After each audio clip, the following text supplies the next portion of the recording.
বাবু এই শান্তা শোন, আমি আমার বয়ফ্রেন্ডকে নিয়ে এখন রুমের মধ্যে যাব। তুই কিন্তু খবরদার আমাদের একদম ডিস্টার্ব করবি না, বুঝতে পারছিস? শোন, আমাদের জন্য একটু ভালো মন্দ রান্না করিস, ওকে? চলো বেবি। কি ব্যাপার শান্তা, আমার বাড়িতে এইসব কবে থেকে চলতেছে? আমি তো এসবের কিছুই জানি না। স্যার আসলে এইসব না 6 মাস যাবৎ চলতেছে, আর ম্যাডাম আমাকে না করছিল আপনাকে কিছু বলতে, তাই ম্যাডামের ভয়ে আপনাকে কিছু বলতে পারি নাই। সবই বুঝতে পেরেছি, তবে চোরের 10 দিন আর গৃহস্থের 1 দিন। এক কাজ কর, যাও ওদেরকে ডেকে নিয়ে আয়, আমি দেখতেছি বিষয়টা। যা। কিন্তু স্যার আমি যাব, যদি কিছু বলে? কিছু বলবে না, সেটা আমি দেখব। তুই আগে যা, গিয়ে দেখ কি অবস্থা, কি করতেছে রুমের মধ্যে সব। ঠিক আছে স্যার।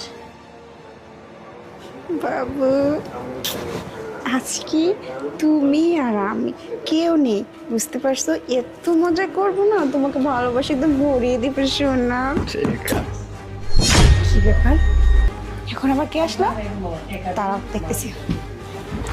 এই কি রে, তুই তুই এখানে?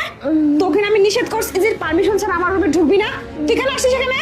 না ম্যাডাম, বলছিলাম কি, আপনি তো বলছেন যে রান্না করতে, কিন্তু কি রান্না করব সেটা তো বলেন। তোকে তো আমি বলে আসলাম ভালো ভালো খাবার রান্না করবি। গরু মাংস আছে ফ্রিজে, গরু মাংস রান্না কর যা। এই তুই কি সময়, সিচুয়েশন, সুযোগ কিছুই বুঝিস না? অনুমতি ছাড়া রুমে এটা তোকে আমি বলছি পারমিশন ছাড়া রুমে ঢুকবি না। কিভাবে চলে আসিস তুই? ম্যাডাম আসলে আমি জিজ্ঞাসা করার জন্য। জিজ্ঞাসা করতে আসছে, তোকে তো বলে আসছি যে খবরদার আমার রুমে আসবি না, তারপর তো এত বড় সাহস আসছিস। যা গিয়ে ভালো মন্দ রান্না কর যা।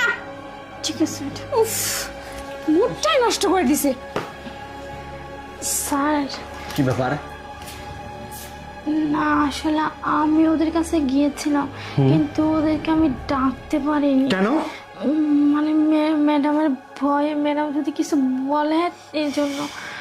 আসলে স্যার আমি ওখানে গিয়ে দেখলাম ম্যাডাম ছেলেটার শার্ট খুলতেছে, তো তারপরে আমি আর কিছু বলতে পারবো না কি কি কি দেখছি। আচ্ছা ঠিক আছে, তোকে আর কিছু বলতে হবে না, বাদ বাকিটা এবার আমি দেখে নিচ্ছি। মুডটা তো নষ্ট করেছে। যাই হোক, মুড আনতে কতক্ষণ, তাই না? তুমি আছো না, তুমি আর আমি থাকলে মুড এমনি চলে আসে। শোনা শোনো, এখন আমি আর তুমি আর কেউ। কি হচ্ছে এখানে সব? ও আসলে